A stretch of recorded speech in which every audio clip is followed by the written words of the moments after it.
মানিকচকে বন্যা পরিস্থিতির 22 দিন পর মানিকচকে এলেন সেচ দপ্তরের প্রতিমন্ত্রী সাবিনা ইয়াসমিন। তবে মানিকচকে এলেও ভূতনির বন্যা পরিস্থিতি সরেজমিনে খতিয়ে না দেখেই শুধুমাত্র মানিকচক ব্লকে প্রশাসনিক বৈঠক সেরে ফিরে গেলেন রাজ্যের সেচ দপ্তরের প্রতিমন্ত্রী সাবিনা ইয়াসমিন।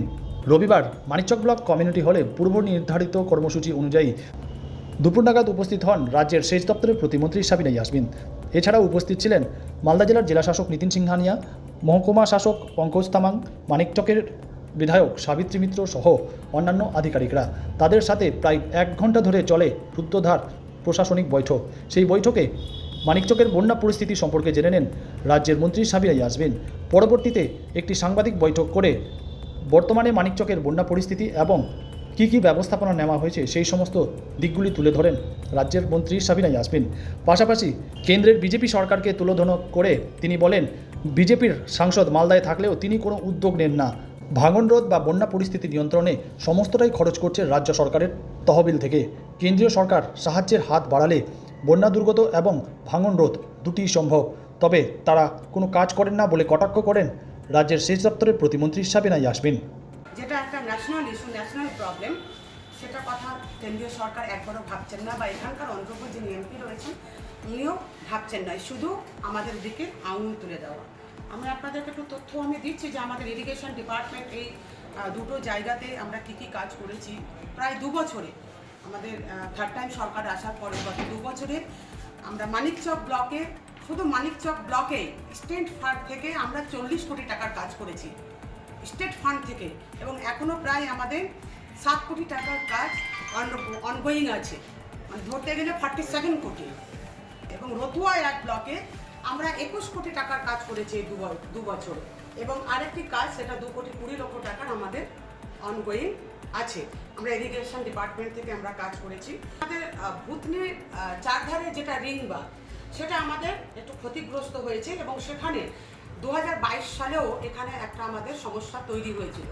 তো আমরা আশা করছি যে এই ভূতনির যে রিং বাঁধটা আমাদের ক্ষতিগ্রস্ত হয়েছে, এই বছরের শেষের দিকে আমরা পার্মানেন্ট নেচারে সেখানে আমরা কাজ করতে পারবো বা হাত দিতে পারবো। অলরেডি প্রজেক্ট চলছে এবং সেটা আমরা এই বছরেই শেষের দিকে কাজটা আমরা করতে পারবো। আরও আমাদের ওই জায়গাটাতে 3টি জায়গাতে আমাদের ইরোশন হয়েছিল, 2টি জায়গাটা আমরা সাকসেসফুল হয়েছি। টেম্পোরারি বেসিসে যে আমাদের এমার্জেন্সি কাজ হয় সাকসেস হয়েছি, এবং একটি জায়গাতে যেটা হচ্ছে রতনপুর, সেই জায়গাটাতে আমরা সাকসেস হতে পারিনি। কেন্দ্রীয় সরকারকে এবং এখানকার যিনি এমপি রয়েছেন খগেন বাবু, ওনাকেও বলছি যে আমরা তো আমাদের কাজ করছি যৎসামান্য, কিছু তো আপনারাও পাবলিকের পাশে দাঁড়ান। পাবলিকের পাশে তো দাঁড়াতে হবে, একটু কাজ করুক, তাহলে আমাদের সমস্যাটা মিটে যায়। বিগত দিনে আমরা দেখেছি যে গনি সাহেব যেভাবে কাজ করেছিলেন, কেন্দ্রীয় প্রতিনিধি ছিলেন, সেই সময় আজকে দেখতে পাচ্ছি যে ওনারাও কেন্দ্রীয় প্রতিনিধি, কিন্তু ওনারা কাজ নিয়ে আসতে পারছেন না কেন? এটা আমাদের কাছে প্রশ্ন। কেবলমাত্র কি রাজনৈতিক চক্রান্তের জন্যই আমাদের বাংলাকে বঞ্চিত করা হচ্ছে? এটাই আমাদের কাছে প্রশ্ন। ওনারা বড় বড় কথা বলে বেড়াচ্ছেন, কিন্তু এখনো পর্যন্ত একটা টাকা কেন্দ্রীয় ফান্ড আমরা পাইনি। আমরা ডেপুটেশনও দিয়েছি পলিটিক্যালিভাবে ফারাক্কা ব্যারেজকে। আমরা চাই যে এটা খুব তাড়াতাড়ি করুক, না হলে আমরা খুব শান্ত আছি, কিন্তু মানুষ যদি শান্ত না থাকে, ভালো না থাকে তাহলে কিন্তু আমরা অশান্ত হতে বাধ্য হব। মানিকচক ব্লকে 9টি জায়গায় কাজ চলছে, এবং রতুয়া ব্লকে 13টি জায়গায়, আর অল ওভার বিভিন্ন ব্লকে যে ছোটোখাটো সমস্যা রয়েছে সেখানে 15টি জায়গায় আমাদের অল ওভার কাজ চলছে। অর্থাৎ এদিকে নয়, এতটা জায়গাতে আমাদের এমার্জেন্সি বেসিসে কাজ চলছে।